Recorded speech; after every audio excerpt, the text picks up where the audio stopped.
Areas లో sir అసలు ఇక్కడ ఏముంటది అనుకున్నది 5-6 సంవత్సరాల్లో నేనే చూశాను వ్యక్తిగతంగా. 5-6 ఇయర్స్ లో అంటే మనం అన్ని ఏరియాస్ తిరుగుతుంటాం కదా జనరల్ గా, మాకు తెలుస్తుంది కదా.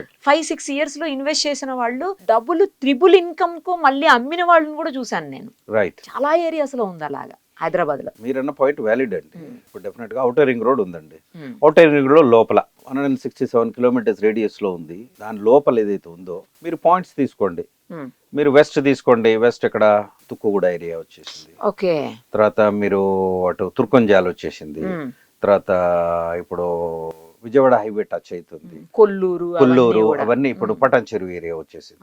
ఈ ఔటర్ రింగ్ రోడ్ లోపల ఉన్నటువంటి ఏరియాస్ లో ఎవరైతే తీసుకున్నారో డెఫినెట్ గా ఆ ఏరియా ఎప్పుడైతే రోడ్ ఫార్మేషన్ అయిందో అప్పుడు డెఫినెట్ గా దానికి యాక్సెసిబిలిటీ పెరిగింది, దాని ల్యాండ్ వాల్యూ పెరుగుతుంది డెఫినెట్ గా. ఇప్పుడు రియల్ ఎస్టేట్ అనేది ఈ రోజు రీసెంట్ రిపోర్ట్స్ ప్రకారం ఎలా అయిపోయిందంటే, మీకు ఒకప్పుడు ఒక 15 years back 200 kilometres radius, 160 to 200 kilometres radius చుట్టూ ఉన్నది. ఇప్పుడు 500 kilometres radius. It has gone beyond outer ring road and regional ring road. Regional ring road దాటి కూడా ప్లాన్ చేస్తున్నారు. ఇప్పుడు ఒకప్పుడు శంకరపల్లి కావచ్చు, లేకపోతే చిలుకూరు, ఆ ఏరియాస్ అంతా కూడా జస్ట్ ఒక 10-15 years బ్యాక్ కూడా ఇంత కాస్ట్ లేదండి అసలు. అసలు భయంకరమైన కోట్లలో ఉన్నాయి. ఏకర్ వచ్చేసరికి కోట్లలోనే, అసలు లాక్స్ లో ఉన్నది ఏకంగా కోట్లలోకి వెళ్ళిపోయింది. 10-15 ఏళ్ల మధ్యలో చూసాం మనం ఇవన్నీ కూడా.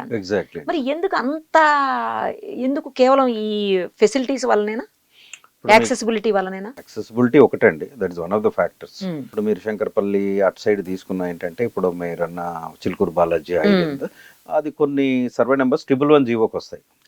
111 జీవోలు ఏంటంటే G+1 అంతకంటే పర్మిషన్ లేదు. మీకు 20% ఓన్లీ కన్స్ట్రక్షన్, 80% ఇది ఓపెన్ స్పేస్. అక్కడ ఏంటంటే అది యాక్సెసిబిలిటీ బాగుంది. అక్కడ ల్యాండ్స్ ఏంటంటే బాగా కొరి పెట్టుకున్నారు ఆల్రెడీ.